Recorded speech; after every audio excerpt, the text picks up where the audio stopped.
سپاسیه که به سنور بو حکمت هرما کردستانش بر کجیا پتوی و ارک پتر انجام داد.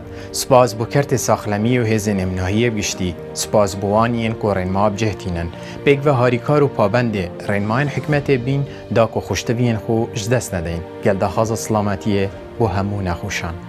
ئێمە ئێستا لە بەردەم مەترسیەکان ئەویش مەترسی پەتایەکی کۆڕۆنایە کە سەر تاسەری جیهانی هەژاندووە و ترسێک و وەهمێکی لای سەر تاسەری جیهان دروست کردووە.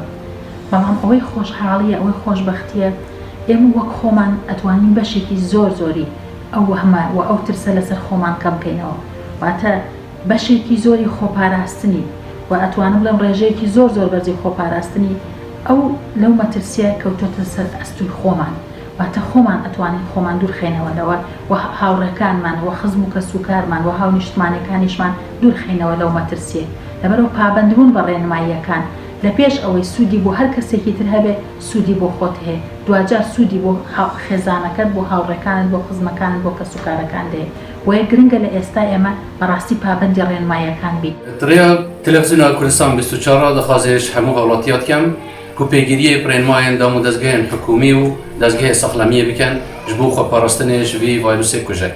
Mana wetmal da dêwîte cihê dilxweşî û parastina xuştivî û kesûkarên we ji ber ku jiyaneka geştir, rojên xweştir pêşiya min.